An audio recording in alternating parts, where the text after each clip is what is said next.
భారత కార్మిక సంఘాల సమైక్య జాతీయ కమిటీ పిలుపులో భాగంగా పెద్దపల్లి జిల్లా గోదావరికని పైలెన్ సెంటర్ వద్ద మహిళా మల్ల యోధుల న్యాయ పోరాటానికి సంఘీభావంగా ఐఎఫ్టియు జిల్లా కమిటీ ఆధ్వర్యంలో ఫ్లక్కార్డ్స్ తో నిరసన చేపట్టారు.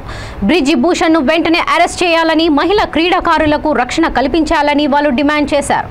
సుప్రీంకోర్టు న్యాయమూర్తితో విచారణ జరిపించి బీజేపీ ఎంపీ బ్రిడ్జి భూషణ్ ను అరెస్ట్ చేయాలని వారు నిరసన వ్యక్తం చేశారు. లైంగిక వేధింపులను అరికట్టాలి. భారత క్రీడాకారులపై లైంగిక వేధింపులను ఖండించాలి. ఐఎఫ్టియు అరెస్ట్ చేయాలి. బ్రిడ్జి భూషణ్ వెంటనే అరెస్ట్ చేయాలి. బ్రిడ్జి భూషణ్ వెంటనే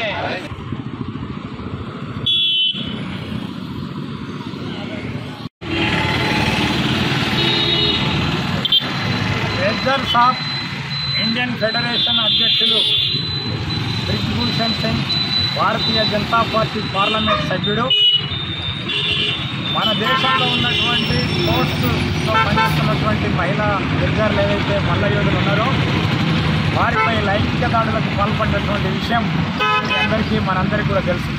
ఇవాళ దేశవ్యాప్తంగా ఉన్నటువంటి క్రీడాకారులందరూ కూడా దేశవ్యాప్తంగా కూడా ఈ బ్రిడ్జి భూషణ్ సింగ్ను అరెస్ట్ చేయాలనేటువంటి డిమాండ్తో ఇవాళ పెద్ద ఎత్తున ఉద్యమిస్తున్నటువంటి పరిస్థితిని మనం చూస్తున్నాం.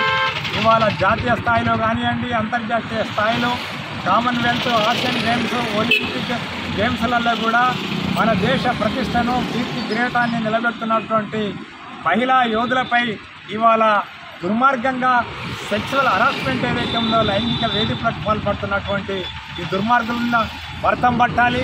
భరతమాత సిగ్గుపడేటట్టుగా ప్రపంచ దేశాల ముందు మన పరుపొందిస్తున్నటువంటి ఈ వెధవలను, దొంగలను బయట నిలబెట్టాల్సినటువంటి అవసరం ఉంది. ఏదైతే ఇవాళ దేశంలో గొప్పలుగా చెప్పుకుంటున్నటువంటి భారతీయ జనతా పార్టీ ఆ పార్లమెంటు సభ్యుడే ఇవాళ దేశం తలవంచుకునే విధంగా, దేశం సిగ్గుపడే విధంగా ఇవాళ మల్ల యోధులపై చేసినటువంటి లైంగిక దాడిని ఇవాళ ప్రతి ఒక్కరూ ఖండిస్తున్నటువంటి విషయాన్ని మనం చూస్తున్నాం.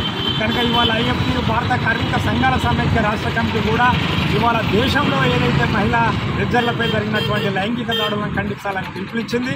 ఆ పిలుపు మేరకు ఈ గోదావరికంలో ఉన్నటువంటి ఐఎఫ్టియు ఇవాళ తీవ్రంగా ఖండిస్తుంది.